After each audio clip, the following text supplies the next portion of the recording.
नमस्कार साथियों। हम लोग कबीरदास जी के बारे में पढ़ रहे थे।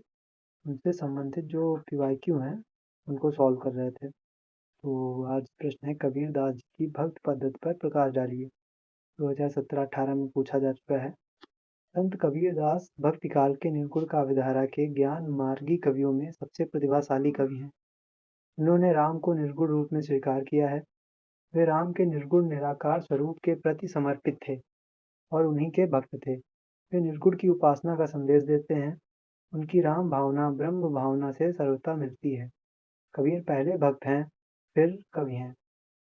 कबीर की भक्ति आध्यात्मिक कोटि की थी, जहाँ ज्ञान और भक्ति अभिन्न बन जाते हैं। निर्गुण काव्यधारा में ब्रह्म के निराकार स्वरूप की उपासना की जाती है। कबीर के राम निर्गुण ब्रह्म हैं। वे कण कण में रमने वाली वह शक्ति हैं जो निर्गुण निराकार परम सत्ता के अर्थ में राम के अस्तित्व को स्वीकार किया है। राम नाम मात्र अभिव्यक्ति का माध्यम है। दशरथ पुत्र राम नहीं, राम उपासना के आलंबन के प्रति संकेत मात्र है।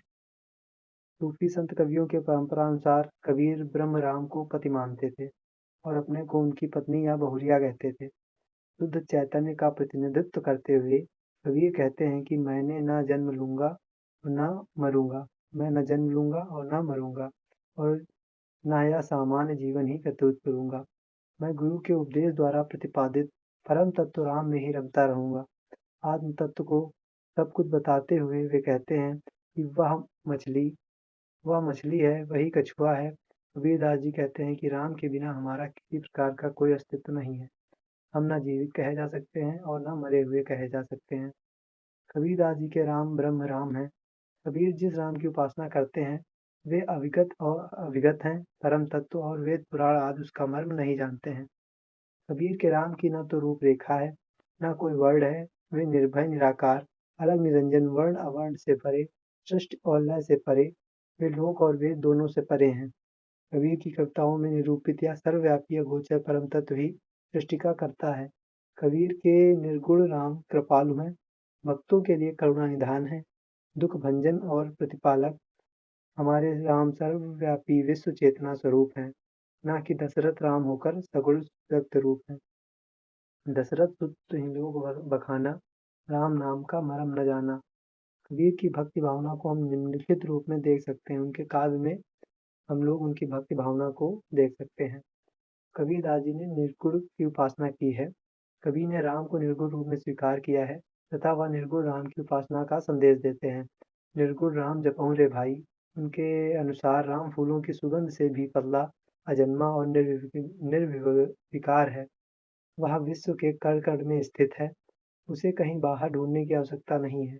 उन्होंने उदाहरण देते हुए कहा कि मिल की नाभि में कस्तूरी छिपी रहती है और मेरे उस सुगंध का स्रोत बाहर ही ढूंढता फिरता है, जबकि वह उसके भीतर ही विद्यमान रहता है।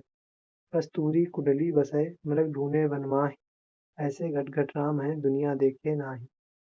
राम नाम की महिमा। कबीर ने विभिन्न नामों से राम नाम की पूरी गंभीरता से और बार बार लिया है। उन्होंने अपने आराध्य के लिए विभिन्न नामों का प्रयोग किया है। राम, साईं, हरि, रहीम आदि प्रमुख हैं। यह सर्वविदित तथ्य है कि कबीर निर्गुण राम के उपासक हैं। वे बार बार राम स्मरण की प्रेरणा देते हुए कहते हैं। कबीर की माधुर्य भाव की भक्ति। माधुरी भाव की भक्ति को माधुरा भक्ति या प्रेम लक्षणा भक्ति कहा जाता है। भक्त स्वयं को जीवात्मा एवं भगवान को परमात्मा मानकर दाम्पत्य प्रेम की अभिव्यक्ति जहाँ करता है, वहाँ मधुरा भक्ति मानी जाती है। माधुर्य भाव की भक्ति कबीरदास के दोहे में बखूबी देखने को मिलती है। माधुरी भाव कबीर के इस पंक्ति में देखने को मिलता है। आँखड़ियाँ झाई पड़ी, पंथ निहारी निहारी, जी भरियाँ छाला पड़ा, राम पुकारी पुकारी।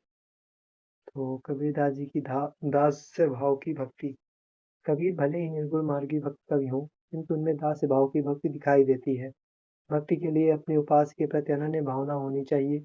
कबीर की वाणियों में यह अनन्य भावना इस सीमा तक है कि वे कहते हैं, हे उसाई, मैं तुम्हारा गुलाम हूँ, मुझे बेच दो। सारा तन मन धन तेरा है और तेरे लिए ही है। राम ही ग्राहक और राम ही सौदागर है। कबीर तो तन मन धन न्यौछावर कर अपने को अपने राम पर कुर्बान कर चुके हैं। वे प्रभु को स्वामी एवं स्वयं को दास, सेवक या गुलाम कहते हैं। मैं गुलाम मोहि बेच गुसाई, तन मन धन तेरा राम जी कसाई। आन कबीरा हाट उतारा, सोई का हक सोई बेचनिहारा, बेचे राम तो राखे कौन, राखे राम तो बेचे कौन। ठीक है, तो ये उनके काल में हम लोग उनकी भक्ति पद्धति को देख सकते हैं। कबीर की भक्ति भावना में प्रेम को आकर्षक और प्रभावी महत्व दिया गया है। उनका मानना है कि मानव प्रेम में भी ईश्वर की कृपा होती है और कण कण में समाया राम ही मानवतावादी दृष्टिकोण का प्रेरणा आधार है। कबीर राम के सच्चे भक्त थे। कबीर भक्त की महिमा गाते नहीं गाते, भक्ति के बिना जीवन को व्यर्थ बताते हैं। कबीर की भक्ति सहज है। वे ऐसे मंदिर के पुजारी हैं जिसकी फर्श हरी हरी घास, जिसकी दीवारें दसों दिशाएं हैं, जिसकी छत नीले आसमान की छतरी है और साधना स्थान सभी मनुष्य के लिए खुला है। कबीर की भक्ति में एकाग्रता, साधना, मानसिक पूजा अर्चना, मानसिक जाप और सत्संगत का विशेष महत्व दिया गया है। कबीर की भक्ति में सभी मनुष्य के लिए समानता की भावना है। यह भक्ति ईश्वर के दरबार में सबकी समानता और एकता की पक्षधर है। इस प्रकार कबीर की भक्ति भावना बहुत ही अद्भुत है।